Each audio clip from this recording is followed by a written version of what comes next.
সাজাইছিল মানে এমন বাদে বোঝার মতো না, এমন সিস্টেমে করেছে যেমন বোঝা যায় পাথর, কোনো চিনি টিনি অবৈধ মাল কিছু নাই।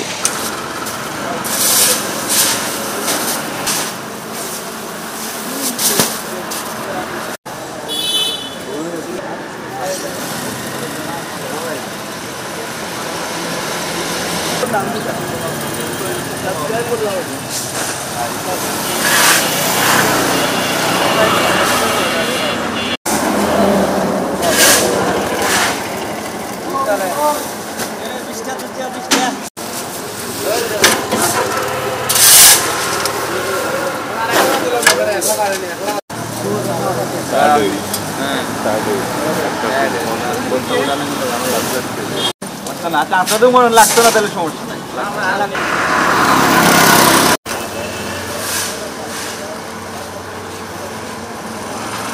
এটা এসে গাড়ি পাইলাম, ওই যে তেরপাল ছিল, তেরপালের উপরে এক ফুটের মতো পাথর ছিল, পাথরগুলো বেলচে দিয়ে নামাইলাম।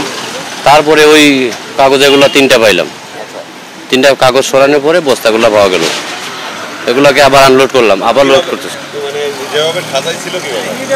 সাজাইছিল মানে এমন বাদে বোঝার মতো না, এমন সিস্টেমে করেছে যেমন বোঝা যায় পাথর, কোনো চিনি টিনি অবৈধ মাল কিছু নাই।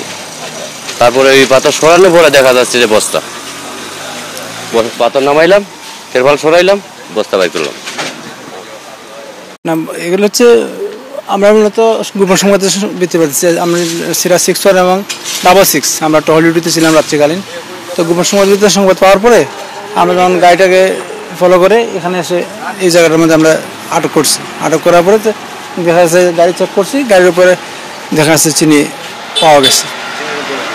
চিনির উপরে যে ছোটো ছোটো পাথর দিয়ে ঢাকা ছিল, বোঝা না যায় চিনি আছে। তারপরে ওই সবগুলো চিনি নামানো হয়েছে এবং টোটাল গণনা করা হয়েছে, জব্দ করা হবে এবং থানা নিয়ে যাওয়া হবে। জিজ্ঞেস করছিল, ড্রাইভারকে জিজ্ঞেস করলাম, ইন্ডিয়ান চিনি বলছে। বস্তার গাড়িও লেখা আছে, হয়তো বা দেখলে পাওয়া যাবে। না, এ ব্যাপারে কোনো তাকে জিজ্ঞেস করা হয়েছে কার মাল কোথা থেকে নিয়ে আসছে, সদুত্তর দিতে পারেনি।